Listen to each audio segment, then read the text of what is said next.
In this question, two blocks are connected by an inextensible string passing over a pulley. Prove that the blocks move with the same speed and also with the same magnitude of acceleration. Obviously, by looking at the figure, anybody can say that both the blocks will move with the same speed and the same magnitude of acceleration because they are connected by an inextensible string, and hence the two blocks are constrained to move with each other. But in this video, we will prove it using mathematics and using calculus that indeed they move with the same speed and with the same magnitude of acceleration. So first of all, we will measure the distance of the two blocks from a fixed point. So which is the fixed point that we are going to take? Let us take any fixed point on the ground, or the best one is the center of the pulley in this figure. So with respect to the center of the pulley, measure the distance of the block B and the block A. So first of all, suppose that the distance of the block B from the center of the pulley is x2, and similarly from the center of the pulley the distance of the block A is measured as, let's say, x1. Now we can say that the total length of the string is x1 plus x2. So we can say that x1 plus x2 plus, also we have this small part of the 1/4 length. If r is the radius of the pulley, then one can say that this much distance is pi r by 2. So let us take that much length also. So x1 plus x2 plus pi r by 2, total is the length of the string. Let us call it L. And you know that because the length of the string is constant, so when we differentiate, we will get 0. Differentiating on both sides with respect to time, we will get dx1 by dt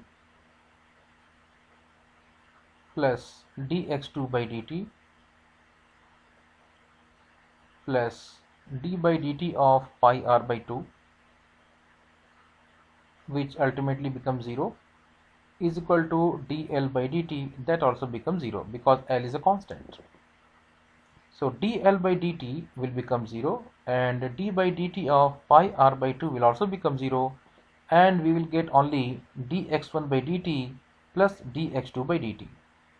Now let us suppose that the block A is falling down with velocity v1, and suppose the block B is moving to the rightward direction with velocity v2.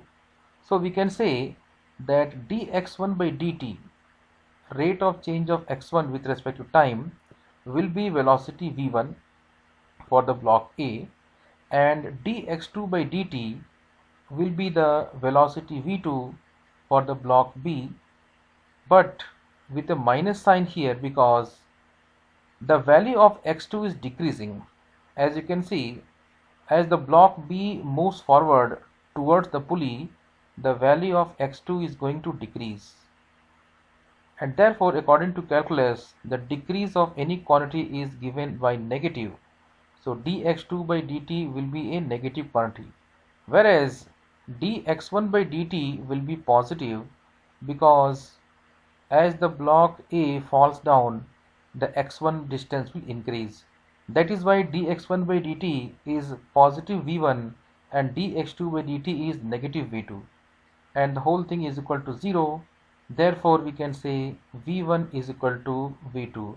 Hence it is proved that both the bodies will move with the same speed. I am not calling same velocity because both are moving in different directions. Therefore we should not say they have same velocity, we must say they have same speed. Similarly, if you differentiate once again the same equation,